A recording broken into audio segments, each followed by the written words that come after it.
دن پیدا ہوئے تو حضور صلی اللہ علیہ وسلم نے خود جا کر حضرت امام حسن کے کانوں میں اذان پڑھی ہے.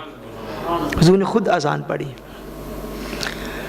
15 رمضان المبارک 3 ہجری.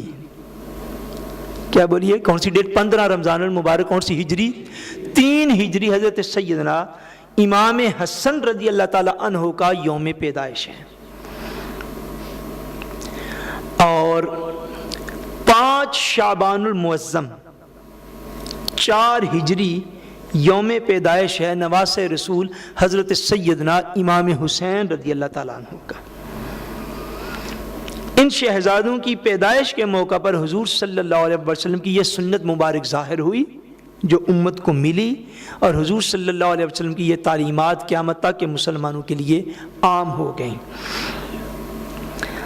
اور حضور صلی اللہ علیہ وسلم نے حضرت امام حسن رضی اللہ تعالیٰ عنہ کے کان میں خود اذان پڑھی، اور اذان پڑھنے کے بعد نبی کریم صلی اللہ علیہ وسلم نے جو ہے وہ گٹی جس کو ہم کہتے ہیں، عربی میں تحنیک بولتے ہیں. کیا؟ تحنیک. اردو میں گھٹی دینا کہتے ہیں، اور پنجابی میں ہم اس کو گڑتی دینا کہتے ہیں. اب تو میرے خیال میں سب کو سمجھ آ گئی ہوگی. تحنیک یا گھٹی یا گڑتی جو ہے یہ دینا بھی بچے کو، یہ بھی حضور صلی اللہ علیہ وسلم کی سنت میں سے ہے. حضور کی سنت میں سے ہے، یہ دینی چاہیے. نبی دو جہاں صلی اللہ علیہ وسلم کے پاس اکثر لوگ بچے جو ہیں وہ جب پیدا ہوتے تو صحابہ کرام اپنے بچے لے کر حضور کی بارگاہ میں اسی وقت پیش ہو جاتے ہیں. جن کو قریب رہنے کی جو ہے وہ اللہ تعالیٰ نے موقع دیا تھا، بچہ کوئی پیدا ہوتا تو فوری طور پر حضور صلی اللہ علیہ وسلم کی بارگاہ میں پیش ہو جاتے ہیں. اس معاملہ میں جتنی بھی احادیث طیبات ہیں ان میں سے اکثر میں یہ معمول حضور کا ملتا ہے کہ جو ہی کوئی بچہ حضور کی بارگاہ میں آیا، حضور صلی اللہ علیہ وسلم نے پوچھا. مثال کے طور پر قباء کا جو علاقہ ہے، حضور جب ہجرت فرما کے قباء میں تشریف لائے تو سب سے پہلے مدینہ طیبہ میں جو صحابی رسول پیدا ہوا وہ حضرت عبداللہ ابن زبیر رضی اللہ تعالیٰ عنہ ہیں. حضرت عبداللہ ابن زبیر رضی اللہ تعالیٰ عنہ یہ نواسے ہیں خلیفہ رسول حضرت سیدنا ابو بکر صدیق رضی اللہ تعالیٰ عنہ کے. آپ کے یہ نواسے ہیں، اور مدینہ طیبہ میں ہجرت کے بعد پہلے پیدا ہونے والے صحابی رسول ہیں. قباء میں حضرت اسماء رضی اللہ تعالیٰ عنہ، حضرت اسماء بنت ابی بکر، آپ ہجرت فرما کے ہی قباء میں ہی حضرت عبداللہ ابن زبیر رضی اللہ تعالیٰ عنہ پیدا ہوئے. آپ فرماتے ہیں کہ جو ہی عبداللہ پیدا ہوئے تو ہم حضور صلی اللہ علیہ وسلم کی بارگاہ اقدس میں انہیں لے کر حاضر ہوئے. حضور نے دیکھا تو حضور نے اسی وقت پوچھا کہ کیا آپ کے پاس کوئی چیزیں موجود ہیں؟ صحابہ سمجھ گئے. یا رسول اللہ کیا چاہیے؟ فرمایا کھجور چاہیے. کیا چاہیے؟ کھجور چاہیے. حضرت اسماء کہتے ہیں ہمیں کھجور ڈھونڈنے میں تھوڑا پریشانی ہوئی فوری طور پر، لیکن جلدی سے ہم نے حضور کی بارگاہ میں پیش کی. حضور صلی اللہ علیہ وسلم نے کھجور کو لے کر اپنے منہ مبارک کے اندر اس کو نرم کیا، اور نرم کر کے تو وہ اپنے دست مبارک پر لگا کر حضرت عبداللہ ابن زبیر رضی اللہ تعالیٰ عنہ کے منہ میں رکھا. تو صحابہ کی عقیدتوں پر قربان جو ان کی محبتوں پر قربان جو ہیں، صحابہ کہتے ہیں کہ ہم دیکھ رہے تھے کہ حضور جب ان کو گھٹی دے رہے تھے تو ساتھ آپ کا لعاب دہن صاف ظاہر لگ گیا تھا کھجور کو. تو صحابہ کہتے ہیں ہم نے دیکھا کہ حضرت عبداللہ ابن زبیر کے منہ میں جو ہے وہ کھجور بعد میں گئی ہے، حضور کا لعاب پہلے داخل ہوا.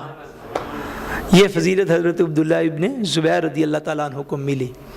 حضور کا لعاب دہن پہلے ان کے حلق میں گیا تو بعد میں کھجور جو ہے وہ حضور نے ان کو منہ میں رکھی، اور کھجور سے حضور نے ان کو گڑتی عطا فرمائی. اسی طرح جب حضرت سیدنا امام حسین رضی اللہ تعالیٰ عنہ پیدا ہوئے ہیں، حضرت سیدنا امام حسن رضی اللہ تعالیٰ عنہ، حضرت امام حسین رضی اللہ تعالیٰ عنہ کا تو بصراحت جو ہے وہ بصراحت ملتا ہے کہ جب آپ پیدا ہوئے ہیں تو حضور صلی اللہ علیہ وسلم نے انہیں کھجور سے جو ہے وہ گٹی عطا فرمائی ہے. عام طور پر جب بھی صحابہ کرام جو ہے وہ کوئی بچہ لے کر حضور کی بارگاہ میں حاضر ہوتے تو تاجدار کائنات صلی اللہ علیہ وسلم جو گٹی عطا فرماتے وہ کھجور کی عطا فرماتے. کھجور کو لے کر اپنے منہ مبارک میں جو ہے وہ ڈالتے، خوب اس کو نرم فرماتے، وہ نرم کرنے کے بہانے حضور کا لعاب ساتھ لگ جاتا، تو پھر وہ لعاب سے منور جو ہے وہ کھجور اس بچے کو عطا فرماتے اور وہ چوس لیتا۔ یہ حضور صلی اللہ علیہ وسلم کے گڑتی دینے کا، گھٹی دینے کا، تحنیک کرنے کا یہ حضور کا طریقہ مبارکہ تھا۔ آج بھی جو ہے جب بھی گھٹی دی جائے تو اسی طریقے پر دینی چاہیے، حضور صلی اللہ علیہ وسلم کا یہی طریقہ مبارکہ ہے۔ اس کے بعد جب حضور صلی اللہ علیہ وسلم کی بارگاہ میں حضرت امام حسن رضی اللہ تعالیٰ عنہ کو پیش کیا گیا، آپ نے اذان پڑھی، ان کو گھٹی دی۔ 7ویں دن حضور صلی اللہ علیہ وسلم نے سیدنا امام حسن کا عقیقہ کیا۔ پیدائش کے کتنے دن بعد بولیے؟ 7ویں دن۔ اگر پاسبل ہو کسی کے لیے تو پیدائش کے 7ویں روز اپنی اولاد کا عقیقہ کرنا جو ہے یہ سنت ہے۔ یہ کیا ہے بولیے؟ سنت ہے۔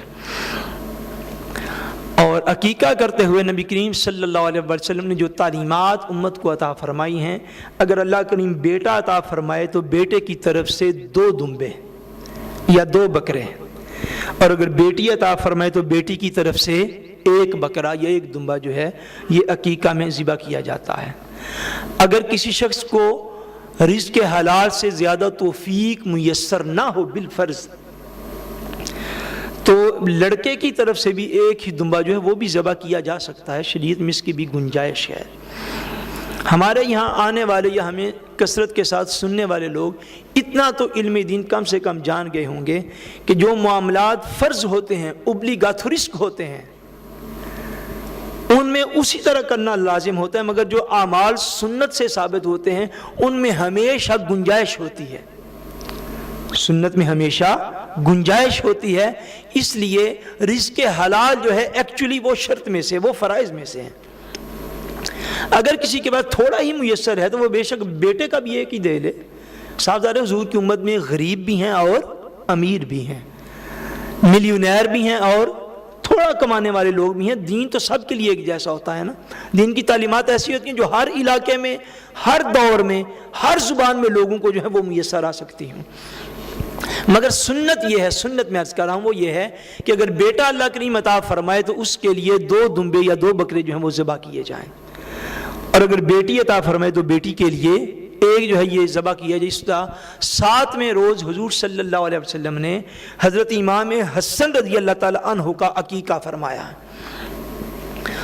اور عقیقہ فرما کے جب حضور نے جانوروں کو ذبح فرمایا تو جانوروں کو ذبح کر کے فرمایا 1 ران جو ہے یہ الگ کر لو، بکرے کی پوری ران جو ہوتی ہے نا، فرمایا یہ الگ کر لو، اور یہ حضرت امام حسن کی دائی جو ہے، دایا، یہ اس کو دے دو۔ حضرت امام حسن رضی اللہ تعالیٰ عنہ کی جو دایا تھی، حضور نے اسے 1 ران اور 1 دینار عطا فرمایا۔ خدمت کرنے والوں کو بھوکا نہیں مارتے، یہ بھی سنت میں سے ہیں، یاد رکھیں۔ جو بوقت ضرورت خدمت کرتے ہوں تو اس کا یہ مطلب نہیں کہ فیس بھی لے رکھی جو ذرا کم۔ حضور نے 1 ران پوری عطا فرمائی اور ساتھ 1 دینار عطا فرمایا۔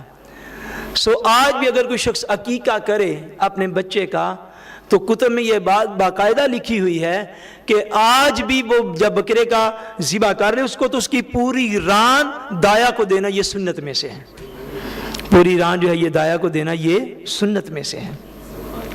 اور عقیقے کا جو گوشت ہے اس کا عام حکم جو ہے وہ قربانی کے گوشت ہی کی طرح ہے، آپ خود بھی کھا سکتے ہیں، آپ نے اعزاء اقربا جو ہیں انہیں بھی دے سکتے ہیں، دعوت دے کے انہیں بلا سکتے ہیں، بلا کے کھلا سکتے ہیں، غریبوں مسکینوں کو جو ہے وہ بھی دے سکتے ہیں، یعنی قربانی کے گوشت کی طرح اس کا حکم ہوتا ہے کہ عقیقہ جب کیا جائے تو خود بھی آپ کھا سکتے ہیں، یہ نہیں کہ خود نہیں کھا سکتے، خود بھی کھا سکتے ہیں، اپنے رشتہ داروں کو کھلا سکتے ہیں، غریبوں مسکینوں کو دے سکتے ہیں۔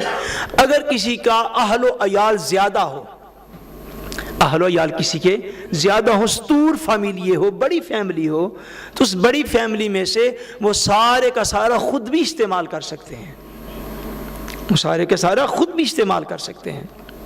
مگر یہ بات یاد رکھنی چاہیے کہ حضور صلی اللہ علیہ وسلم نے ایک مقام پر ارشاد فرمایا عقیقہ یا 7ویں دن ہے یا 14ویں دن ہے یا 21ویں دن ہے، عقیقہ یا تو 7ویں دن ہے یا 14ویں دن ہے یا 21ویں دن ہے، اسی پہ آگے آپ 7 پہ تقسیم کرتے چلے جائیں۔ یہ بڑا اہم مسئلہ ہے جو میں عرض کرنے لگا ہوں۔ عقیقہ